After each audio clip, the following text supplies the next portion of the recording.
미국 정치권에선 교착 상태에 빠진 우크라이나 지원을 두고 회의론이 제기되고 있는데요.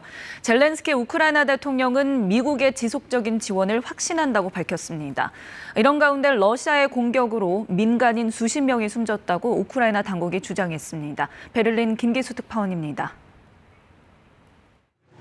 젤렌스키 우크라이나 대통령은 현지 시각 5일 스페인 그라나다에서 열린 3차 유럽 정치 공동체 회의에서 미국의 지원을 확신한다고 말했습니다. I had meeting with President Biden and he heard his 100% support in White House and also support by bipartisan support in Congress. 개전 이후 지금까지 440억 달러 상당의 무기 등을 지원해온 미국에선 최근 우크라이나 지원에 대한 회의론이 강하게 일고 있습니다. 천문학적 지원에도 전선은 여전히 교착 상태고 전쟁은 끝이 보이지 않고 있기 때문입니다. 젤렌스키 대통령은 이와 관련해 러시아가 군사적 잠재력을 회복할 시간을 갖게 된다면 발트해 연안 국가들까지 위험해질 것이란 정보가 있다고 주장했습니다. 지금 우크라이나의 지원을 강화해 러시아의 야욕을 분쇄해야 한다는 겁니다.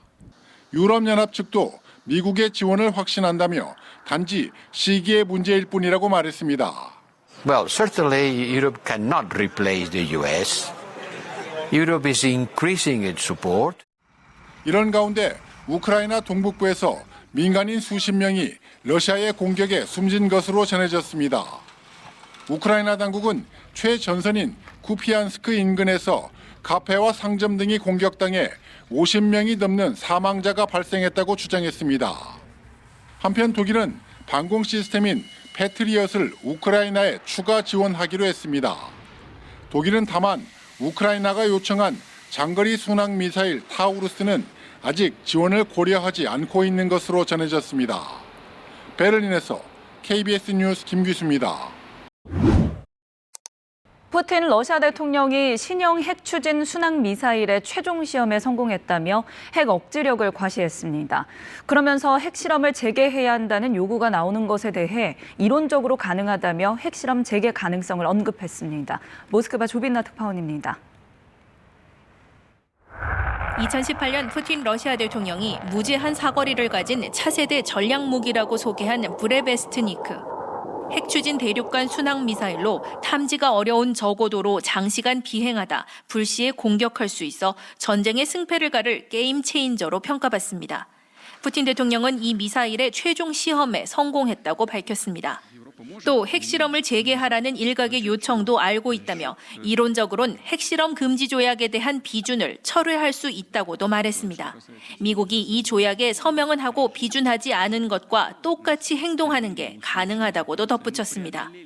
앞서 한 러시아 국영 매체 편집장은 우크라이나를 지원하는 서방에 대한 경고 차원에서 핵실험을 해야 한다는 주장을 내놨고 크렘린궁은 포괄적 핵실험 금지 조약에 가입한 만큼 불가능하다며 일축한 바 있습니다.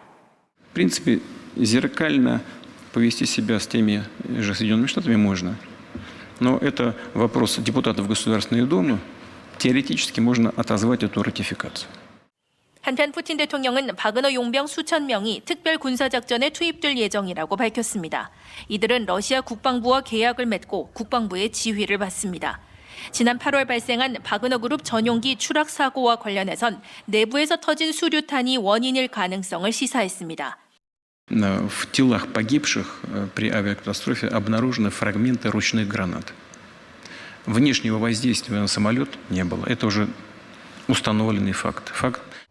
수장 프리고진 등 탑승자 시신에서 수류탄 파편이 발견됐기 때문이란 건데 앞서 서방 매체들은 미사일 격추설을 제기한 바 있습니다. 모스크바에서 KBS 뉴스 조빈나입니다.